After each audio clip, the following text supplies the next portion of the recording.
ಪ್ಯಾನ್ಗೆ 2 tea spoon olive oil ಹಾಕ್ಕೊಂಡಿದ್ದೀನಿ. ಎಣ್ಣೆ ಕಾದ ನಂತರ 1 ಲಾರ್ಜ್ ಚಾಪ್ಡ್ ಆನಿಯನ್ಸನ್ನು ಹಾಕಿ, ಹಾಗೆ 2 ಗ್ರೀನ್ ಚಿಲ್ಲೀಸನ್ನು ಹಾಕ್ತಾಯಿದ್ದೀನಿ. ನಂತರ 1 ಸ್ಮಾಲ್ ಕ್ಯಾಪ್ಸಿಕಮ್ ಹಾಕಿದ್ದೀನಿ. ಇದೆಲ್ಲ ಹಾಕಿದ ಮೇಲೆ 4 to 5 ಮಿನಿಟ್ಸ್ ಫ್ರೈ ಮಾಡ್ಕೊಬೇಕು. ಫ್ರೈ ಮಾಡ್ಕೊಂಡಿದ್ದ ನಂತರ ನಾನಿಲ್ಲಿ 250 ಗ್ರಾಮ್ಸ್ ಆಫ್ ಮಶ್ರೂಮ್ಸನ್ನು ಕಟ್ ಮಾಡ್ಕೊಂಡಿದ್ದೀನಿ, ಅದನ್ನು ಹಾಕ್ತಾಯಿದ್ದೀನಿ. ಮಶ್ರೂಮ್ಸ್ ಎಲ್ಲ ಹಾಕಿದ್ಮೇಲೆ ಫ್ರೈ ಮಾಡಿ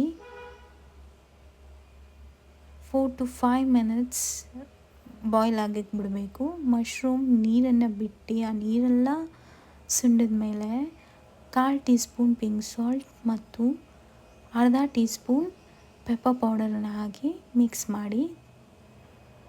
ಮಾಡಿದ ನಂತರ ಫೈನಲಾಗಿ ಕೊತ್ತಂಬರಿಗಳನ್ನು ಹಾಕಿದರೆ ಲೋ ಕ್ಯಾಲರಿ ಮಶ್ರೂಮ್ ಫ್ರೈ ರೆಡಿಯಾಗುತ್ತೆ. Health conscious and diet conscious ಇರೋರಿಗೆ this is the best mushroom fry ಅಂತಲೇ ಹೇಳ್ಬೋದು. ನೀವು ಒಮ್ಮೆ ಟ್ರೈ ಮಾಡಿ ಕಮೆಂಟ್ ಮೂಲಕ ತಿಳಿಸಿ.